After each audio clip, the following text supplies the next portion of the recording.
అందరికీ నమస్కారం అండి. ఈ వీడియోలో మా పెద్ద తమ్ముడు 13 సంవత్సరాల తర్వాత యుఎస్ నుండి ఇండియాకు వచ్చాడండి.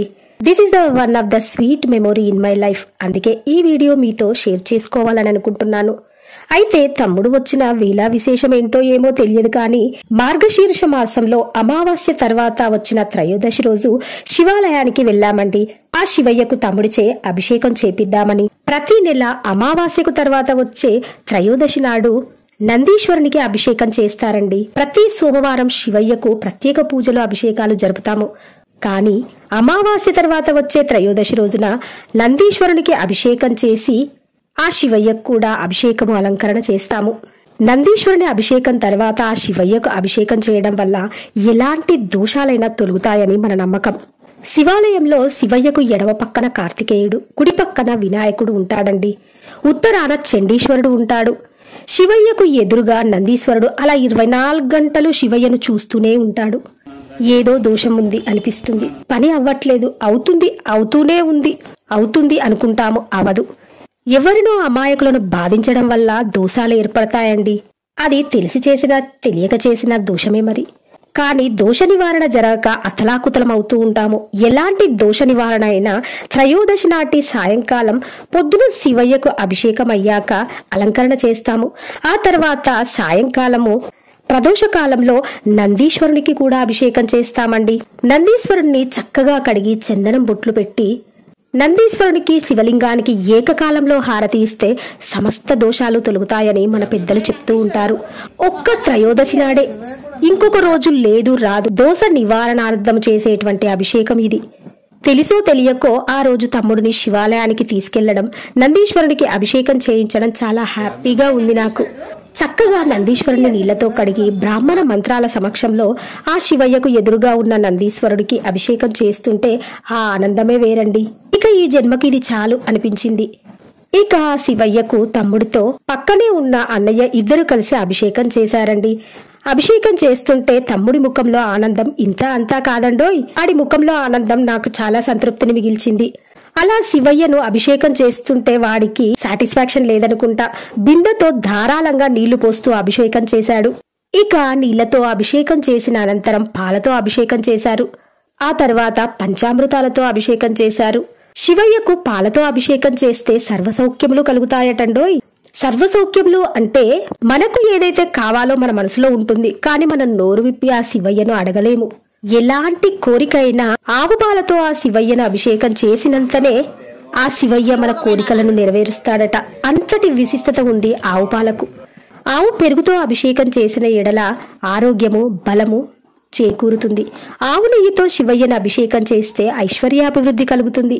పంచదారతో అభిషేకం చేసినప్పుడు దుఃఖ నాశనం కలుగుతుంది. మనలో ఆకర్షణ కూడా పెరుగుతుంది. తేనెతో అభిషేకం చేస్తే తేజోవృద్ధి కలుగుతుంది. భస్మజలంతో అభిషేకం చేసినప్పుడు మహాపాపహరణం కలుగుతుంది. సుగంధాలతో అభిషేకం చేసినప్పుడు పుత్రలాభం కలుగుతుంది. పుష్పాలను జలంలో వేసి అభిషేకం చేసినప్పుడు భూలాభం కలుగుతుంది. బిల్వదళాలను జలంలో వేసి అభిషేకం చేసినప్పుడు భోగభాగ్యాలు కలుగుతాయి. సువర్ణం, బంగారంను నీటిలో వేసి అభిషేకం చేస్తే దరిద్రనాశనం చేకూరుతుంది. అన్నాభిషేకం చేసినప్పుడు సుఖజీవనం కలుగుతుంది. ద్రాక్షరసంతో అభిషేకం చేస్తే సకల కార్యసిద్ధి చేకూరుతుంది. నారికేల జలంతో అభిషేకం చేస్తే సర్వ సంపద వృద్ధి చేకూరుతుంది. ఖర్జూరాలను తీసి జలంలో వేసి అభిషేకం చేస్తే శత్రునాశనం కలుగుతుంది. గరికను జలంలో వేసి అభిషేకం చేస్తే ద్రవ్య ప్రాప్తి చేకూరుతుంది. గంగోదకంతో అభిషేకం చేస్తే సర్వ సమృద్ధి, సర్వ సంపదల ప్రాప్తి చేకూరుతుంది. కస్తూరి జలంతో అభిషేకం చేస్తే చక్రవర్తిత్వం కలుగుతుంది. నేరేడు పండ్ల రసంతో అభిషేకం చేస్తే వైరాగ్య ప్రాప్తి కలుగుతుంది. నవరత్నాలను జలంలో వేసి అభిషేకం చేస్తే ధనధాన్య ప్రాప్తి చేకూరుతుంది. మామిడి పండ్ల రసంతో అభిషేకం చేస్తే దీర్ఘ వ్యాధి వినాశనం చేకూరుతుంది. పసుపు కుంకుమలతో అభిషేకం చేస్తే మంగళప్రదమండి. విభూదితో శివయ్యకు అభిషేకం చేస్తే కోటి జన్మల పుణ్యఫలం కలుగుతుందని మన పెద్దలు చెప్తూ ఉంటారు. మన అభిష్టాలు నెరవేరుస్తాడు. అందుకే ఆయన భోలాశంకరుడు.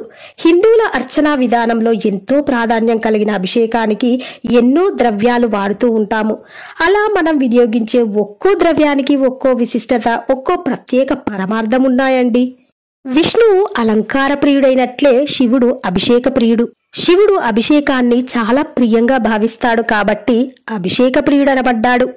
ఎడతెగని జలధారతో శివలింగాన్ని అభిషేకిస్తారు. శివుడు గంగాధరుడు. ఆయన శిరస్సుపై గంగమ్మ ఉంటుంది. అందువల్ల శివార్చనలో అభిషేకం ముఖ్యమైనది. గంగా జలరూపమైనది. జలం పంచభూతాలలోనూ శివుని అష్టమూర్తులలోనూ ఒకటి. మంత్రపుష్పంలోని యోపామాయతనం వేద ఇత్యాది మంత్రాలతో నీటి ప్రాముఖ్యము విశదీకరించబడి ఉన్నది. అందుచేత శివ పూజలలో జలాభిషేకానికి ఎంతో ప్రాముఖ్యం ఏర్పడింది. భగవంతుణ్ణి 16 ఉపచారాలతో పూజిస్తాము. అందులో ఇతర ఉపచారాల కంటే జలాభిషేకం రూపమైన స్నానమనే ఉపచారమే ప్రధానమైనది. ఇక పంతులు గారు పంతులమ్మ అభిషేకం చేశారు. శంభో శంకరా శంభో. అభిషేకానంతరం శివయ్యకు చక్కగా ధూపం చూపించారు. అభిషేకానంతరం శివయ్యకు తమ్ముడు చక్కగా ధూపం వెలిగించి చూపించాడు. తమ్ముడి ముఖంలో ఆ ఆనందం చూడండి. ఆ శివయ్యకు హారతి ఇచ్చి చక్కగా పూలతో అలంకరించారు. శివయ్యను చూడడానికి 2 కళ్ళు సరిపోవడం లేదండి. శంభో శంకరా శంభో హర హర శంభో శంకర. ఇక శివాలయంలో పక్కనే ఆంజనేయ స్వామి ఉన్నారు. ఆంజనేయ స్వామికి ఆకుపూజ చేపించాను. ఇంకో విషయం ఏంటంటే సాక్షాత్తు ఆ పార్వతీ పరమేశ్వరులే గుడిలో ప్రత్యక్షమయ్యి తమ్ముడికి పూజ చేపించారా అన్నట్లుగా కవితమ్మ బాబుగారు మా శ్రేయోభిలాషులు శివాలయానికి వచ్చారు. శివయ్యకు రుద్రాక్షమాలను అలంకరించాము. ఆ రుద్రాక్షమాలను పంతులు గారి చేతుల మీదుగా తమ్ముడికి ధారణ చేశారు.